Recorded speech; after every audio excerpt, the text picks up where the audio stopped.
आज विशेष में हम इसी हालात की बात करेंगे, इसी तस्वीर की बात करेंगे। बिहार के अलग अलग हिस्सों से आई तस्वीरों से जुड़ी रिपोर्ट आपको दिखलाएंगे और ये बतलाएंगे कि आखिर क्यों नदियां डरा रही हैं।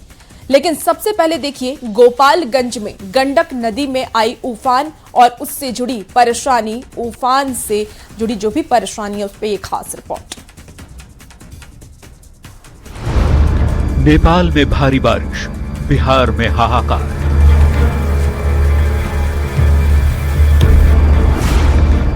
उफान पर नदियां, बाढ़ के हालात।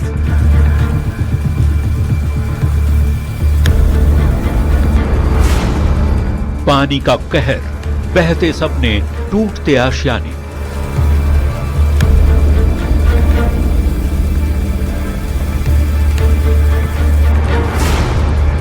जनजीवन की लाचारी, प्रशासन की कितनी तैयारी।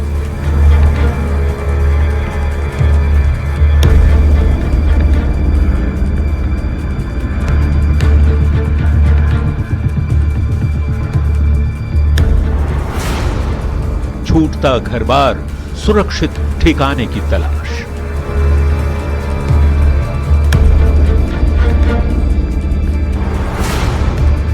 डरा रही नदियां।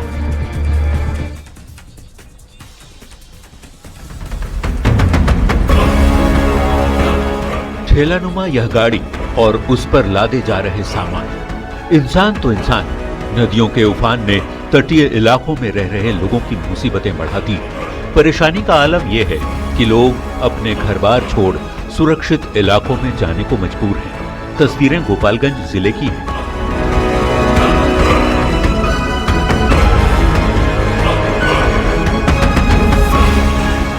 नेपाल में हो रही मूसलाधार बारिश ने जिले में बाढ़ का खतरा बढ़ा दिया है। गंडक नदी का जलस्तर तेजी से बढ़ रहा है। इसका असर सदर प्रखंड के दियारा इलाके में देखने को मिल रहा है, जहां आधा दर्जन से ज्यादा गांव चारों ओर से बाढ़ के पानी से घिर चुके हैं। अगर जलस्तर इसी तरह बढ़ता रहा तो कई गांवों का जिला मुख्यालय से संपर्क भी टूट सकता है।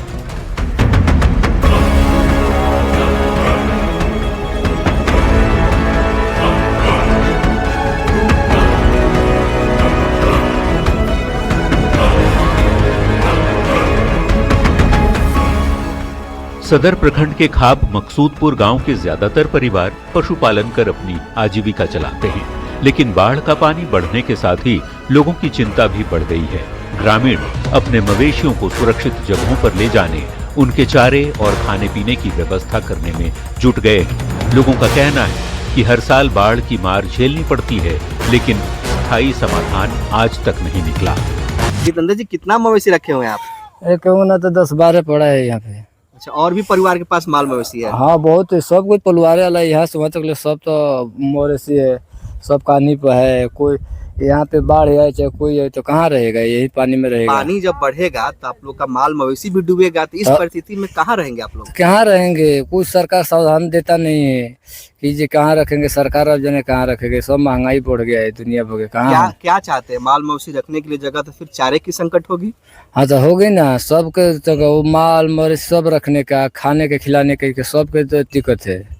अब जहाँ है तो रखा, अब देखे तो क्या होता है। प्रशासन और सरकार से क्या चाहते हैं आप? तो साधन दे, कुछ माल रखने का, चारा डालने का।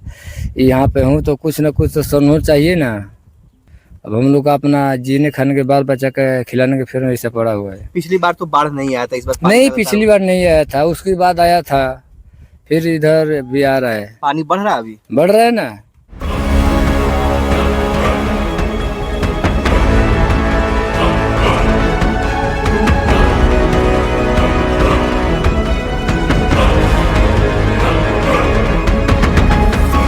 जिला प्रशासन ने निचले इलाकों में रहने वाले लोगों को सतर्क रहने और जरूरत पड़ने पर सुरक्षित जगहों पर जाने की अपील की है। हालांकि ग्रामीणों का आरोप है कि अब तक राहत शिविर, सामुदायिक शेड, पशुओं के लिए सुरक्षित ठिकाने या चारे की कोई व्यवस्था नहीं की गई। ऐसे में सबसे बड़ी चिंता मवेशियों को बचाने की है, क्योंकि यही उनकी आजीविका का मुख्य आधार है।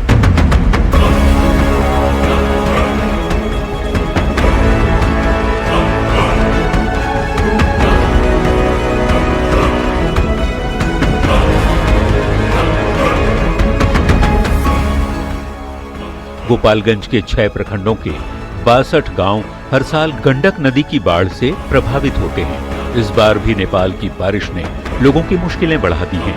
आसमान से लगातार बारिश और नदी का बढ़ता जलस्तर ग्रामीणों की चिंता को और गहरा रहा है। अब सभी की निगाहें जिला प्रशासन पर टिकी हैं कि राहत और बचाव कार्य कितनी तेजी से प्रभावित इलाकों तक पहुंच पाते हैं।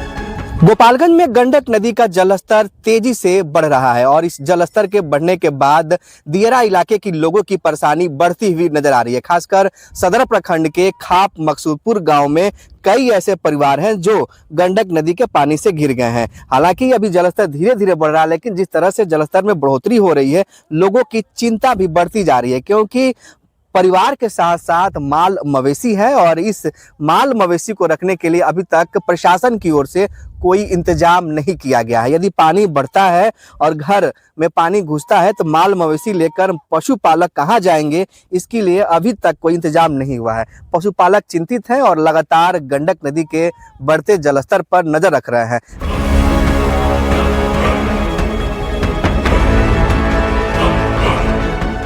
फिलहाल गंडक नदी का जलस्तर लगातार बढ़ रहा है और दियारा क्षेत्र के लोगों में दहशत का माहौल है। अगर नेपाल में बारिश का सिलसिला जारी रहा तो आने वाले दिनों में हालात और भी गंभीर हो सकते हैं। देखना होगा प्रशासन समय रहते राहत और बचाव के इंतजाम कितनी प्रभावी ढंग से कर पाता है। न्यूज 18 के लिए गोपालगंज से संवाददाता गोविंद कुमार की रिपोर्ट।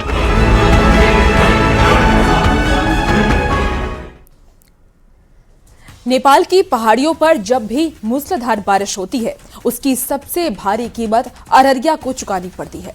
परमान, बकरा और कनकई नदियां यहां हर साल तबाही का वो मंजर लेकर आती है जो खेती किसानी से लेकर के लोगों के आशियाने को भी अपनी चपेट में ले लेती है।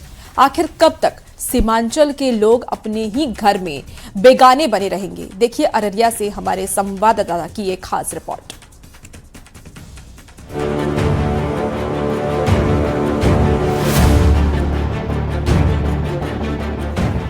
ये अररिया शहर से सटकर बहती परमान नदी है, जिसे नेपाल में बूढ़ी नदी के नाम से भी जाना जाता है। सरहद पार करते ही इसका नाम भले बदल जाता हो, लेकिन इसका मिजाज नहीं बदलता। करीब 104 किलोमीटर का सफर तय करने वाली ये नदी खरैया बस्ती के मुहाने पर काल बनकर मंडराती है।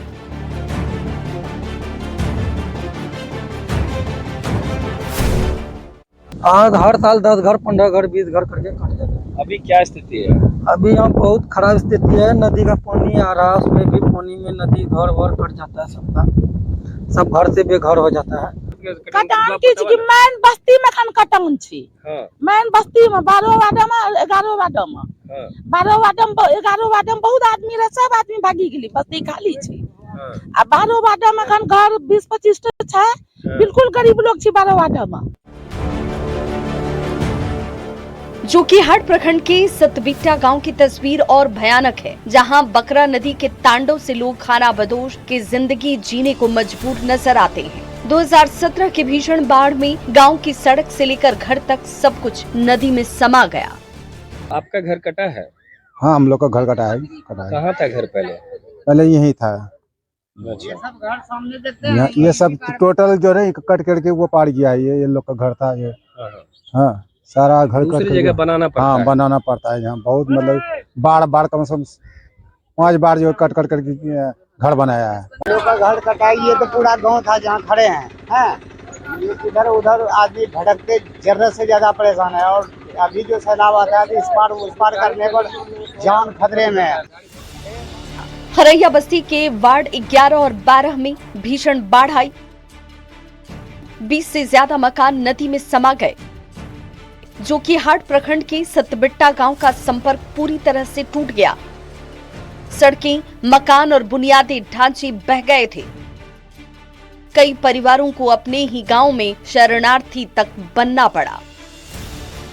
इस त्रासदी का एक कड़वा सच ये भी है कि सिर्फ कुदरत ही नहीं, इंसानी गलतियां भी इस तबाही को न्योता देती हैं। परमान, बकरा और कनकई जैसी नदियों के जलस्तर को संभालने का काम कजरी, नूना, रतवा और सीताधार जैसी छोटी उपधाराएं करती थीं। लेकिन जानकारों की माने तो लंबे समय से इन प्राकृतिक रास्तों को बंद कर दिया गया। नतीजा ये हुआ कि जब भी नेपाल में घटाएं बरसती हैं, ये बाढ़ आफत बनकर पूरे जिले को ही डुबो देती है। ये बाढ़ जो आज का बाढ़ है, ये तो मानव जनित बाढ़ है। बाढ़ का पानी निकलने के लिए नेचुरल जितना भी रिसोर्सेज था, जिसको ड्रेनेज कहा जाता था, नेचुरल ड्रेनेज, वो सारे के सारे ड्रेनेज धीरे धीरे बंद होते जा रहे हैं। सिर्फ हमारे एरिया में ही नहीं बल्कि पूरे देश में ड्रेनेज को बंद किया जा रहा है और उस पर कंक्रीट का जंगल खड़ा किया जा रहा है। ऐसी स्थिति में बाढ़ का पानी जो पहले नदी होकर ड्रेनेज से निकल जाया करता था, वो अब धीरे धीरे घरों में घुसने लगा है। हालांकि इस बार अररिया में बारिश बहुत ज्यादा नहीं हुई है, लेकिन सीमा पार नेपाल में हो रही मूसलाधार बारिश ने नदियों को एक बार फिर से उफान पर तो जरूर ला दिया है। खतरे की घंटी बजते ही प्रशासनिक अमला भी अब अलर्ट मोड पर है। बाढ़ से रिलेटेड अररिया जिला अंतर्गत जो SOP है उसके तहत तैयारियां पूर्ण है। हमारे यहाँ 98 सरकारी नाव हैं जो अलग अलग जगह, अलग अलग प्रखंड में, अलग अलग घाटों पर टैग हैं। सामुदायिक आश्रय स्थल 363 चिन्हित किए गए हैं। सामुदायिक रसोई 397 जगह हमने चिन्हित किए हैं और पशु शिविर 33 जगह चिन्हित किए गए हैं कि यदि बाढ़ आती है तो इन जगहों पर ये शिविर चलेंगे। 98 सरकारी नावें और 363 सामुदायिक आश्रय स्थल बनाए गए। 397 सामुदायिक रसोई तय की गई है। पर्याप्त सूखा राशन खरीद कर रख लिया गया है। गर्भवती महिलाओं के लिए विशेष प्लान है। इमरजेंसी में मेडिकल सहायता दी जा सके। इंसानों और मवेशियों के लिए दवाएं, पशु शिविर और मोबाइल मेडिकल टीमों को तैयार रखा गया है। सीमांचल के लोग हर साल राहत सामग्री और तिरपाल नहीं बल्कि इस आपदा का स्थायी समाधान मांग रहे हैं। कोसी मेची नदी जोड़ने जैसी महत्वाकांक्षी योजनाओं के दावे जरूर किए जाते हैं, पर सवाल वही कि क्या ये कागजी वादे उस बहते पानी को रोक पाएंगे जो हर साल सैकड़ों जिंदगियों को बेघर कर देता है। न्यूज़ 18 के लिए अररिया से सतीश कुमार मिश्र के साथ ब्यूरो रिपोर्ट। और बिहार में कम बारिश के बाद भी नदियां उफान पर हैं और इसकी वजह से नेपाल के पहाड़ी और तराई इलाके में भी हो रही लगातार बारिश, वहां से उतरने वाला पानी गंडक, कोसी, बागमती और कमला बगान जैसे नदियों के जरिए बिहार पहुंचता है और हर साल बाढ़ के साथ ही कटाव की तबाही छोड़ जाता है। कुछ ऐसा ही हुआ है पश्चिम चंपारण से लगने वाली नेपाल की सीमा पर, जहां वाल्मीकि नगर गंडक बराज में उफान से कई जिलों में बाढ़ का खतरा गहरा गया है। बिहार नेपाल बॉर्डर से देखिए हमारे रिपोर्टर मुन्ना राज की ये खास रिपोर्ट।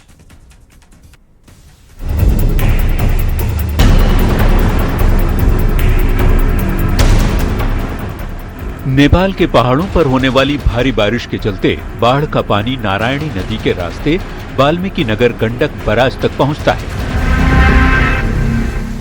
यहीं से यह गंडक नदी बनकर बिहार में प्रवेश करती है। जलस्तर बढ़ते ही पश्चिम चंपारण, पूर्वी चंपारण, गोपालगंज और सारण समेत कई जिलों में बाढ़ और कटाव का खतरा बढ़ जाता है। यही वजह है कि बिहार में कम बारिश होने के बावजूद नदियां उफान पर आ जाती हैं। नेपाल के पहाड़ों में पानी जब जब होता है तो वो उसकी तबाही सीधे तौर पर बिहार में पहुंचती है और हम आपको पश्चिमी चंपारण के इलाके में गंडक नदी की तस्वीरें दिखाने की कोशिश करते हैं। और गंडक नदी हर साल तबाही की एक नई इबादत लिखती है और तबाही ऐसी कि आपको सुनकर रूह कांप जाएंगे। हर साल गंडक नदी की तबाही झेलने के लिए लोग यहाँ के मजबूर हैं और सीधे तौर पर जो सड़क हम आपको दिखाने की कोशिश कर रहे हैं, इस इलाके का मुख्य संपर्क सड़क है जो सीधे तौर पर दियरा के तमाम गांव को जोड़ता है। लेकिन गंडक की त्रासदी ऐसी कि इस सड़क को भी नदी ने निगल लिया। अब सीधे तौर पर यह सड़क गंडक नदी में जाकर समाहित हो जाता है और निश्चित तौर पर सीधे हम आपको सामने जो गांव की तस्वीर दिखाने की कोशिश कर रहे हैं